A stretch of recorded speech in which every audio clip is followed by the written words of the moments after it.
గుంటూరులో శతాబ్దాల గౌరవం, పట్టు పరంపరకు ప్రతీక, సంప్రదాయానికి శాశ్వత చిరునామా సఖీ.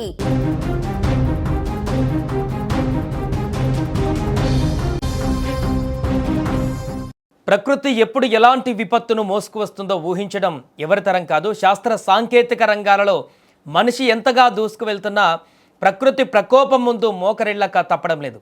అప్పటి వరకు ప్రశాంతంగా ఉన్న వాతావరణం ఒక్కసారిగా మారిపోయి మృత్యువులా దాడి చేస్తుంది. మానవ తప్పిదాలు కొన్నైతే ప్రకృతి సృష్టించే బీభత్సం మరికొన్ని ప్రాణాలను బలి తీసుకుంటున్నాయి.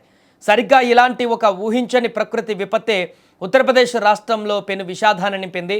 నిర్మాణంలో ఉన్న ఒక భారీ వంతెనను కాలయముడిలా వచ్చిన తుఫాను నేలమట్టం చేసింది. ఈ ఘోర ప్రమాదంలో అర్ధరాత్రి వేళ రెక్కాడితే గాని డొక్కాడని పేద కార్మికులు ప్రాణాలు కోల్పోయారు. ఈ భయానక ఘటన స్థానికంగా తీవ్ర కలకలం రేపింది. ఉత్తరప్రదేశ్లోని హమీర్పూర్ జిల్లాలో ఈ అత్యంత విషాదకరమైనటువంటి ఘటన చోటు చేసుకుంది. బెట్వా నదిపైన నిర్మాణంలో ఉన్న ఒక భారీ వంతెన అకస్మాత్తుగా కూలిపోవడంతో 6 కార్మికులు ప్రాణాలు కోల్పోయారు. ఈ ఘోర ప్రమాదంలో మరికొందరు కార్మికులు శిథిలాల కింద చిక్కుకున్నట్లు తెలుస్తోంది. హమీర్పూర్ జిల్లా కురారా పోలీస్ స్టేషన్ పరిధిలోని మోర్కందూర్ పర్సాని నుండి నైతి గ్రామం వరకు బెట్వా నదిపైన కొత్త వంతెన నిర్మాణం జరుగుతుంది. ఎప్పటిలాగే కార్మికులు రాత్రి సమయంలో కూడా పనుల్లో నిమగ్నమయ్యారు. తెల్లవారుజామున సుమారు 3 గంటల ప్రాంతంలో వాతావరణం ఒక్కసారిగా మారిపోయింది. తీవ్రమైన తుఫాను, బలమైన హరికేన్ ఈదురుగాలులు వీచాయి. ఈ ప్రకృతి బీభత్సానికి నిర్మాణంలో ఉన్న వంతెన ఒక్కసారిగా తట్టుకోలేకపోయింది. వంతెనకు సంబంధించిన భారీ షట్టరింగ్, స్లాబ్లు, పిల్లర్లు ఒక్కసారిగా కుప్పకూలిపోయాయి. ఆ సమయంలో వంతెన కింద పక్కన పనిచేస్తున్న కార్మికులపై ఈ భారీ కాంక్రీట్ శిథిలాలు పడ్డాయి. దాంతో వారు బయటకు రాలేక అక్కడికక్కడే శిథిలాల కింద కూరుకుపోయారు. ఇక ఈ ప్రమాదం జరిగిన వెంటనే స్థానికులు అధికారులకు సమాచారం ఇచ్చారు. సమాచారం అందుకున్న వెంటనే పోలీసులు, జిల్లా యంత్రాంగం, విపత్తు నిర్వహణ సహాయక బృందాలు రంగంలోకి దిగాయి.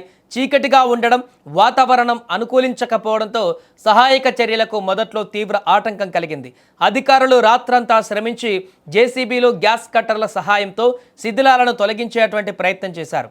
ఇప్పటి వరకు అందుతున్నటువంటి సమాచారం ప్రకారం 6 కార్మికుల మృతదేహాలను శిథిలాల నుంచి వెలికి తీశారు. గాయపడిన వారందరినీ ఆసుపత్రికి తరలించారు. లోపల ఇంకా కొందరు చిక్కుకొని ఉండేటువంటి అవకాశం ఉండడంతో రెస్క్యూ ఆపరేషన్ ముమ్మరంగా కొనసాగుతుంది. ఈ ప్రమాదం పైన రాష్ట్ర ప్రభుత్వం దిగ్భ్రాంతి వ్యక్తం చేసింది. మృతుల కుటుంబాలకు సంతాపం ప్రకటించిన ముఖ్యమంత్రి యోగి ఆదిత్యనాథ్ బాధితులకు తక్షణమే వైద్య సహాయం అందించాలని ఆదేశించారు. నాణ్యతా లోపాలు ఏమైనా ఉన్నాయా అనే కోణంలో కూడా విచారణ జరిపే అవకాశం ఉంది. ఈ ఘటనతో మృతుల కుటుంబాలలో తీవ్ర విషాదం ఇప్పుడు నిండింది. ఇక మరోవైపు చిమ్మ చీకట్లో సహాయక చర్యలు చేపట్టడం అధికారులకు పెద్ద సవాలుగా మారింది. భారీ కాంక్రీట్ దిమ్మెలను తొలగించడం రెస్క్యూ టీంకి కష్టతరంగా మారింది. తెల్లవారిన తర్వాత సహాయక చర్యలు వేగవంతం చేశారు. ప్రమాద తీవ్రత ఎక్కువగా ఉండడంతో మృతుల సంఖ్య పెరిగే అవకాశం ఉందని స్థానికులు ఆందోళన చెందుతున్నారు. గాయపడిన వారికి మెరుగైన వైద్యం అందించేందుకు ప్రత్యేక వైద్య బృందాలు రంగంలోకి దిగాయి. వంతెన నిర్మాణంలో వాడిన మెటీరియల్ నాణ్యతపై కూడా స్థానికులు అనుమానాలు వ్యక్తం చేస్తున్నారు. ప్రభుత్వం ఈ ఘటనపైన ఉన్నత స్థాయి దర్యాప్తునకు ఆదేశించే యోచనలు ఉంది.